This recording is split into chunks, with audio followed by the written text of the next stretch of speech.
Hello, everyone, and welcome to JBFC Podcast, the official podcast of the Jacob Burns Film Center and Media Arts Lab. I'm your host, Andrew Jupin, and this week we are joined by filmmaker Craig Tepper and Edgar Mitchell, former astronaut, now a entrepreneur, writer, philosopher, I guess you would maybe call yourself in a way. Welcome to the podcast, gentlemen. Thank you. Edgar, I guess we'll start with you and space travel. I mean, it's such a rare treat to be able to talk to an astronaut. This is very cool for me. So I guess start at the beginning, I guess. January 31st, 1971 is when you first took off on the Apollo 14 mission, it was? Apollo 14 mission is correct. Now, what was the basis of the mission? What were you guys going to the moon to do? We were the first science experiment to go to the moon. So we had the task of setting up scientific equipment on the moon and doing a geology trek on the moon to collect data for the geologists so that they could have samples, rocks and dirt and material from the moon in order to analyze the landing site where we were, which was called the Fra Mauro region of the moon. And so what was your specific responsibility as part of the crew? My responsibility was as lunar module pilot. I was primarily responsible for the lunar spacecraft, and as a scientist, primarily responsible for the lunar science that we conducted on the moon. And my partner was Alan Shepard, who was the commander of the flight, which consisted of three of us, myself as lunar module pilot, Stuart Rusa as command module pilot, which was a vehicle that remained in orbit around the moon while we went down to the surface, and the commander, Alan Shepard, who was essentially our boss. And so, I guess, take us through it. I mean, I'm so fascinated by this whole process. So, you open the doors and step out on the moon. Who stepped out first? Well, the way the cockpit was laid out, the commander had to go out first because the door opened in my direction. He had to get out before I could get out, and he went down. And then a few minutes later, I went down the ladder and to the surface. And so you were, I believe they said, the sixth man to walk? I was the sixth person to walk on the moon. And you touched that foot down on soil. I mean, what is going through your head? What were you feeling? Well, were you scared? To get the job done. That's what's going through my head. Mm-hmm. And we had a checklist on one arm and a watch on the other. And the checklist was the series of of tasks that we had laid out for us on that particular period. And the watch was to keep us on time. And if we worked at it, we should be able to stay right on time because we had practiced this procedure many, many times in order to be able to do it smoothly on the moon. Mm-hmm. And so how much time approximately did you have before you had to get back? This period was a maximum of 5 hours. Okay. So we had to be back in the spacecraft about 4 hours and 50 minutes to make sure we didn't run out of oxygen before we closed the door. So it was an oxygen issue. That's what the timetable you were working with was based upon. We're consuming our oxygen and consuming oxygen, and that was our limitation. And so how many times were you scheduled to go back and forth? Was it a one-time thing? Did you go out multiple times? Well, we had two periods of what we call extravehicular activity. The first period was to set up the science station out in front, about 100 meters out in front of the spacecraft.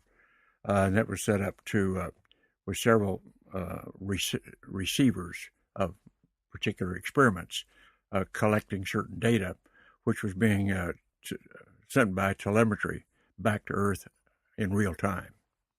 And then set up a seismometer, a series of little seismometers to collect shock waves from the moon.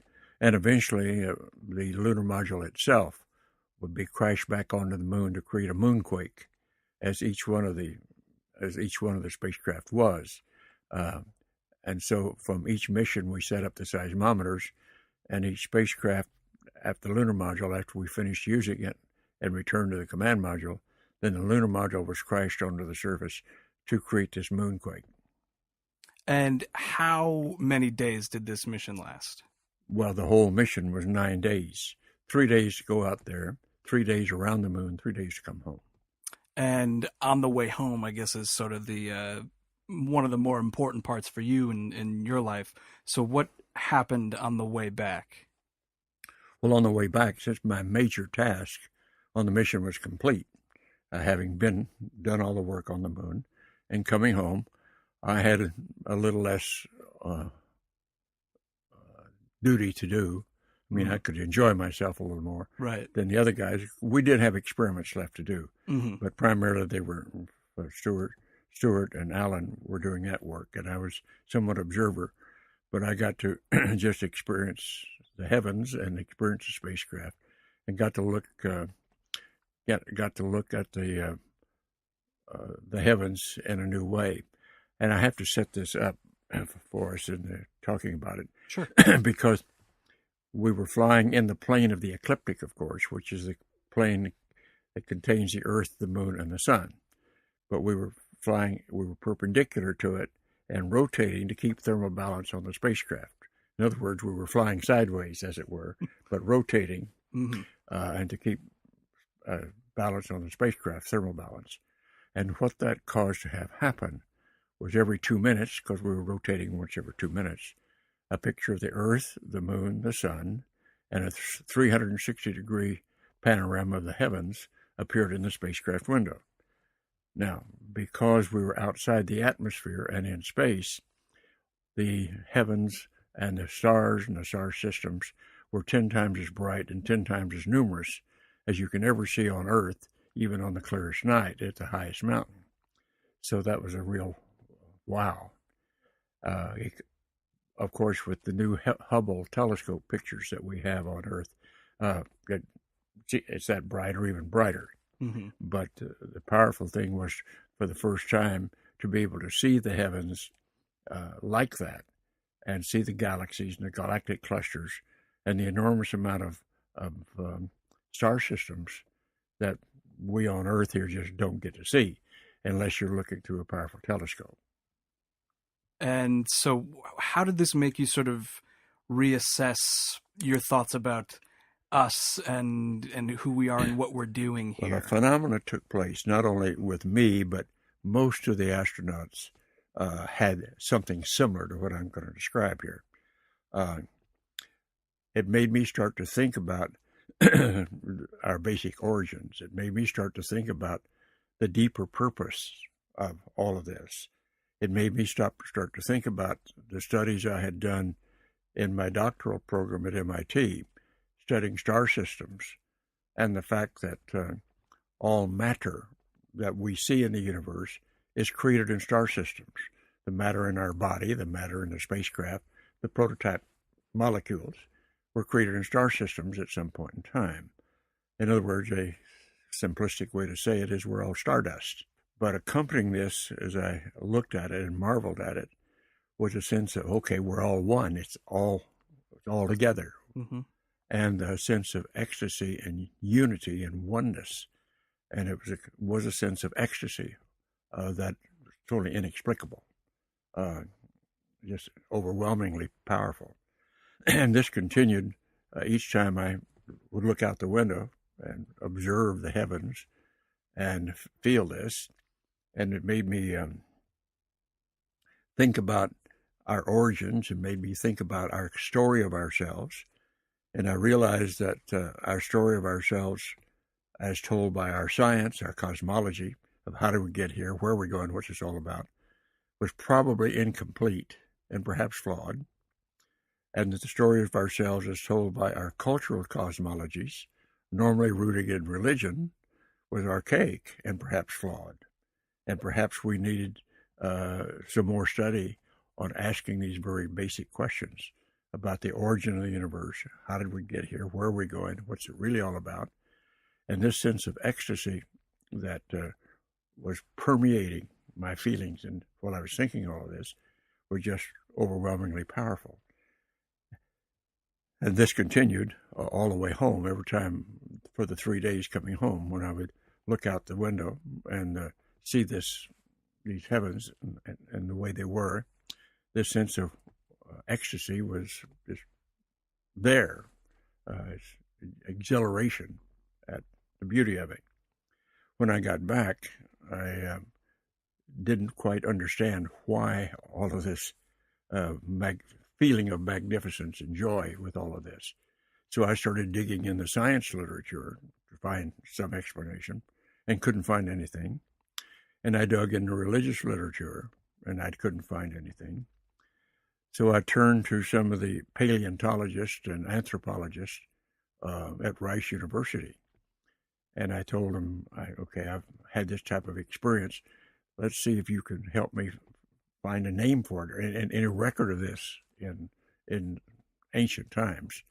Well, they came back a few weeks later and said, well, we think we have something that relates to what you're talking about. And it comes out of the ancient Sanskrit, and it's called Salvakapa Samadhi.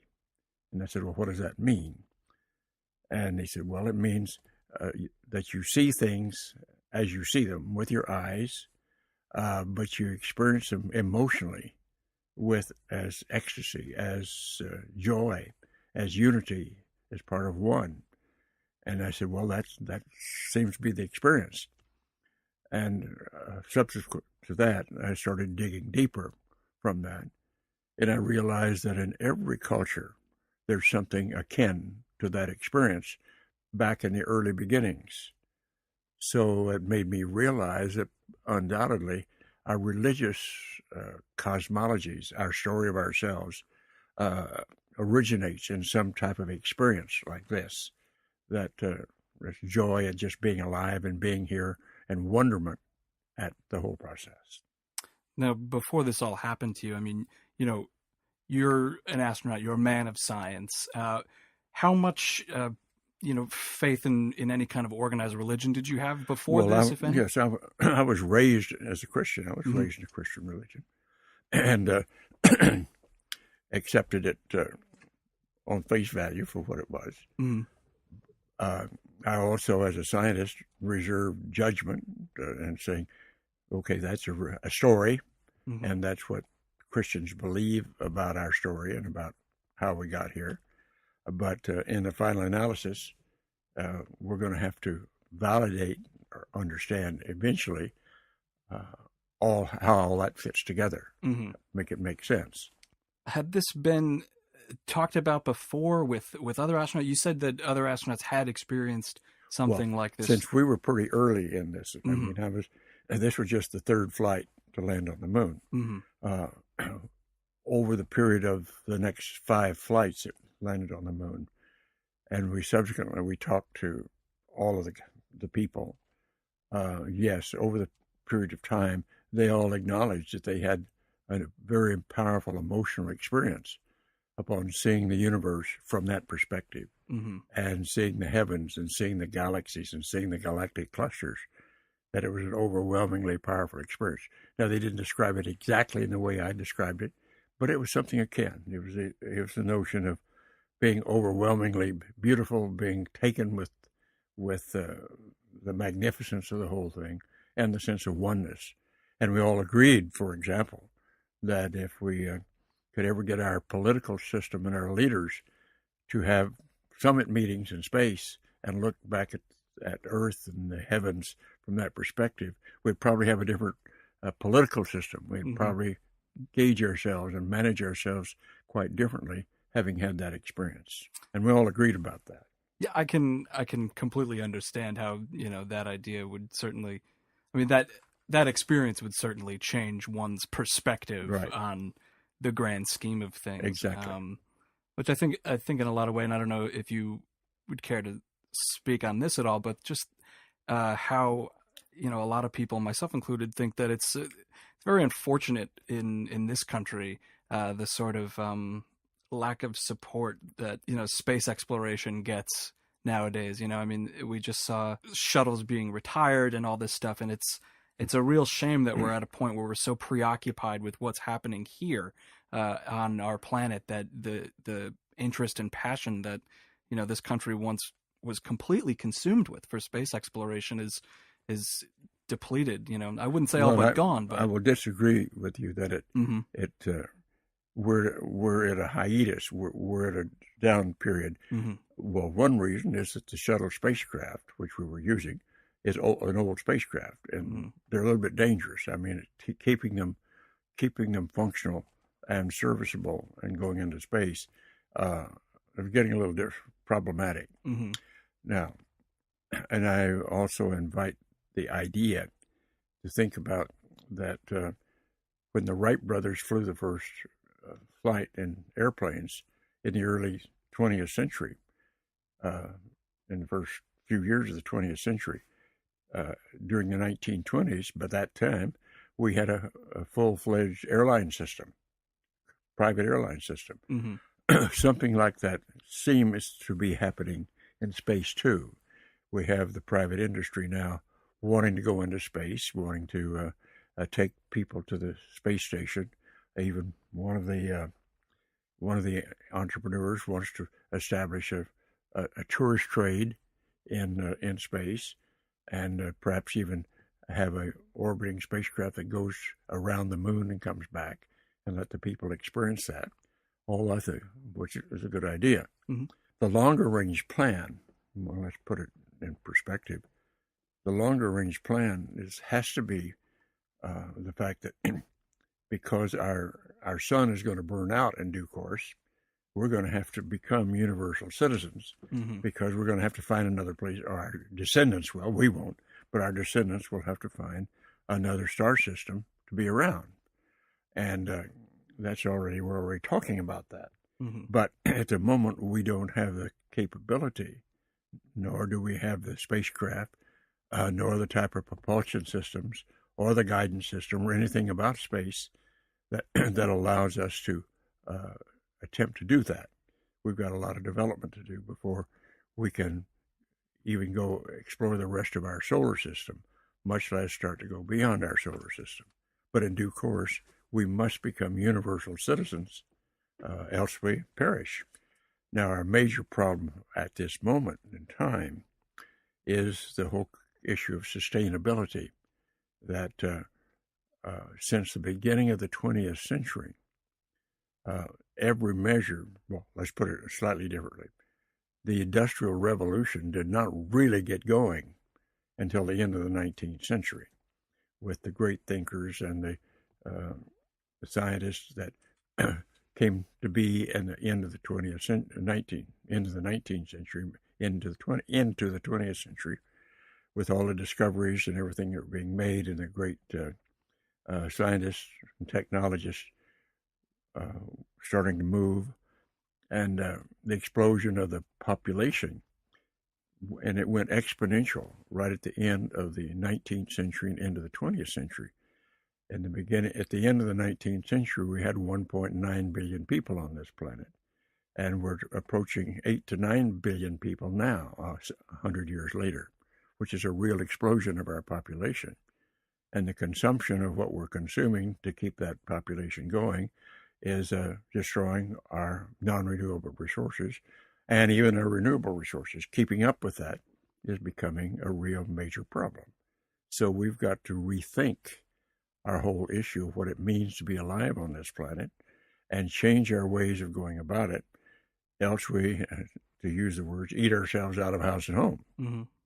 And it's a major problem. If we don't take this and do something with it, we will not make this century, the 21st century that we're in right now. We won't get through it without major cataclysm. To backtrack again for a second. So you come back to Earth and seek out all this advice from all sorts of different areas.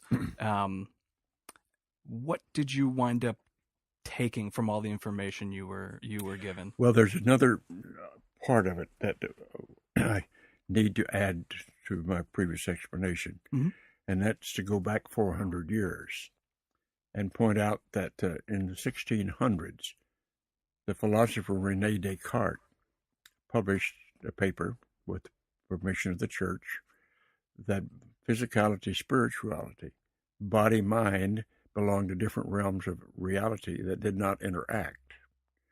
Now, that was accepted by the church, promulgated by the church, the Catholic Church, and the good part was it got the Spanish Inquisition off the backs of the intellectuals of the 16th century. They quit burning them at the stake for disagreeing with the church, provided they stayed away from mind and consciousness as science, as subjects of science. And so consciousness as a study in science was a no-no. It was not a permissible subject. And that continued for 400 years. But we're now starting to understand that consciousness is fundamental to the fact that we're on this planet and alive. And thanks to the great scientists at the end of the 19th century, and Max Planck and Einstein and Dirac, that whole group. And those discoveries at the end of the 19th century led to quantum mechanics, the discovery of formulation of quantum mechanics, but also the idea that body-mind do interact, and that mind, certain aspects of mind, can be creative, can have large influence on matter itself, which was not an acceptable thing under the Cartesian concept. But the concept of quantum mechanics and the fact that mind and matter does interact demonstrated that the Cartesian duality, so-called, was flawed. It isn't correct. We do know that as we look at things and study them now within science, that we think of things with the mind and we create reality with our belief systems and with our mind. And the fact that healing, for example, even in the Christian faith, or all of the religious faiths, Jesus was a healer. Healing is a proper mental discipline. And we do have people that are good healers today. And do we understand exactly how that works in science? No, we do not yet. But it is the fact that as we create our reality, create our beliefs about reality, and test them and show that they're real, we do influence the direction of reality and create that as well. And that's the new thinking that's come along with quantum mechanics in the 20th century. So all of this sort of came together and helped you with the founding of the Institute of Noetic Sciences. Well, it caused me to, because I realized at that point that whereas studies of consciousness were a no-no for almost 400 years, not acceptable, not topics within the science, that it's had to be, that fundamentally the fact that we are alive, we are conscious, we're aware, and we perceive, those are proper subjects for scientific study. And some of the great thinkers like Dr. J.B. Ryan at Duke University and some of the others have been starting to do this. It was called parapsychology, or paranormal phenomenon, when it's very, very normal, it turns out. They've been working at it for quite a few years, but it had still not been accepted in academic science as a proper subject. And that's why it was called paranormal as opposed to normal. We now know it's quite normal. It's a quantum phenomenon. And we can give quite a few examples as to illustrate that idea. For example, we call in the English language intuition our sixth sense. However, it should be called our first sense, because it's rooted in the quantum world, which was around before our solar system was around, we were around, or anything else. It's a fundamental information structure in nature itself. And so it's that intuition, since it's rooted in the quantum world, should be called our first sense. So we can go on and on and on talking like that. But the fact that the Cartesian duality for 400 years kept science from looking at these phenomena set us back quite a while. And we're just now, academic science is just now willing to and able to start to look at these areas after almost 100 years after quantum mechanics was starting to be formulated. And so now with the level of technology that our society is at, as far as sharing information and documenting things, that sort of brings us to why we're here today, and Man in the Right Seat, which is the new film being made right now as we speak, with Craig, you at the helm here. So if you want to speak a little bit on the film and just the genesis of it, how you found out about Edgar's story and all that, and just how we're here today. Sure. Well, I'd been interested in the space program my whole life, and that had been a longstanding interest. And I had gotten to a point in life where I was very interested in the intersection between science and mystical experience, and science and unexplained aspects of the universe. And I felt that many of the things people attributed to faith-based matters could be explained with science, and I just had a sense of that. And in doing meditation and being exposed to some other things, it kind of opened up possibilities to me.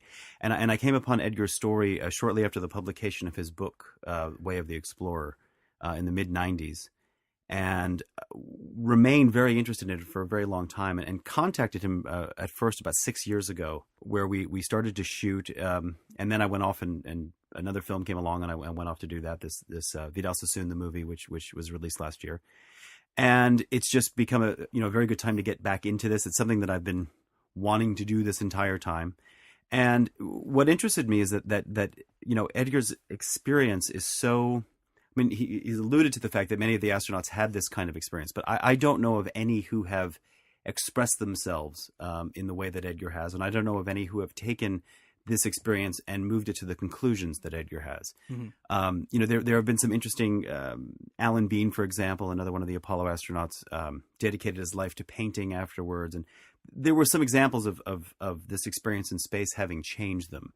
But with Edgar, he's been able to channel that change and channel that experience into something so much bigger. As he sat here today and talked about sustainability and talked about the future of this planet and talked about where the universe comes from, and these are subjects about as large as you can wrap your brain around and discuss and occupy the minds of the world's great thinkers. And it's amazing to me as a story that Edgar's story, coming from the cattle ranch in the Southwest, and being a naval test pilot and going to MIT and studying astrophysics, and then going through this experience in space and coming out and working with healers and working with shaman and working with psychics. And they're two sides of a coin that he manages to bring together with his own experience. Mm-hmm. And it's just incredibly fascinating. It can go in so many places and touches so many things. I mean, there isn't a person I've ever talked about with this film who doesn't have some connection to it in some way. And it's amazing to find a person whose story can encapsulate ideas as big as that. I mean, I think I completely agree with you that it is so fascinating, and you're not going to find a person who is not fascinated by it, simply because this story is sort of asking that grandiose, gigantic, impossible question of how and why are we here? How did we get here? It's just the largest of questions that it's the story of us. It's the story of everyone and everything. And to find, it's difficult to find a way to tell that story and not make it didactic and not make it hard to get your head around and your hands around. But because someone's life, because Edgar's life encapsulates it so well, it's quite unique. So what are we doing here today? We have an event going on at the Film Center. Speak a little bit about that. Well, Edgar's been kind enough to come up from Florida for a few days and join us. And the Jacob Burns Center has been very gracious to offer this event tonight. The Vidal Sassoon, the movie, had screened here just about a year ago, almost to the day. And there was a wonderful Q&A with Janet Maslin afterwards. And after that experience, Steve Apcon offered us an opportunity to work with the Film Center to be a fiscal sponsorship project of the Film Center, which has just been great and opened many doors, including the possibility of putting together an event like this. So we have, of course, Edgar here tonight, and we have the Neil deGrasse Tyson from the Hayden Planetarium coming up. Mm-hmm. And Neil will be interviewing Edgar on stage. We'll be showing about a 15-minute look at the work in progress of this film, Man in the Right Seat. And I think Neil's going to be talking to Edgar about many of the issues we just talked about tonight, about his NASA experience and and after. And as a scientist himself, I'm really looking forward to how they're going to interact and what that's going to be. And we're going to be filming that whole experience, and it should be a part of the film as well. And we're also doing a few minutes of For All Mankind. Is that still happening? Some clips of that. Edgar, have you seen the film For All Mankind? I don't believe so. I mean, it pales in comparison to what you've seen with your own eyes, but it is it's a documentary comprised of nothing but The footage you got shot by yeah. footage shot by astronauts, Mm-hmm. and seeing it on the big screen is quite magical. Yes. Again, nothing compared to what you've been so blessed to see yourself, and you and only a few dozen other men and women. So I just want to thank you both for coming here. It's been incredibly fascinating. Craig, best of luck with the rest of the Thank you, Andrew. documentary. Thanks for having us. Edgar, it was very nice talking to you and meeting with you as well. Thank you very much. Thank you. Orbit around the moon while we went down to the surface, and the commander, Alan Shepard, who was essentially our boss. And so, I guess, take us through it. I mean, I'm so fascinated by this whole process. So, you open the doors and step out on the moon. Who stepped out first? Well, the way the cockpit was laid out, the commander had to go out first Mm-hmm. because the door opened in my direction. He had to get out before I could get out. And he went down, and then a few minutes later, I went down the ladder and to the surface. And so you were, I believe they said, the sixth man to walk. I was the sixth person to walk on the moon. And you touched that foot down on soil. I mean, what is going through your head? What were you feeling? Well, were you scared? To get the job done, Mm-hmm. that's what's going through my head. Mm-hmm. And we had a checklist on one arm and a watch on the other, and the checklist was the series of of tasks that we had laid out for us on that particular period, and the watch was to keep us on time. And if we worked at it, we should be able to stay right on time because we had. Hello, everyone, and welcome to JBFC Podcast, the official podcast of the Jacob Burns Film Center and Media Arts Lab. I'm your host, Andrew Jupin, and this week we are joined by filmmaker Craig Tepper and Edgar Mitchell, former astronaut, now a entrepreneur, writer, philosopher, I guess you would maybe call yourself in a way. Welcome to the podcast, gentlemen. Thank you. Edgar, I guess we'll start with you and space travel. I mean, it's such a rare treat to be able to talk to an astronaut. This is very cool for me. So I guess start at the beginning, I guess. January 31st, which was called the Fra Mauro region of the moon. And so what was your specific responsibility as part of the crew? My responsibility was as lunar module pilot. I was primarily responsible for the lunar spacecraft, and as a scientist, primarily responsible for the lunar science that we conducted on the moon. And my partner was Alan Shepard, who was the commander of the flight, which consisted of three of us, myself as lunar module pilot, Stuart Rusa as command module pilot, which was a vehicle that remained in 1971 is when you first took off on the Apollo 14 mission, it was? Apollo 14 mission is correct. Now, what was the basis of the mission? What were you guys going to the moon to do? We were the first science experiment to go to the moon. So we had the task of setting up scientific equipment on the moon and doing a geology trek on the moon to collect data for the geologists so that they could have samples, rocks and dirt and material from the moon in order to analyze the landing site where we were.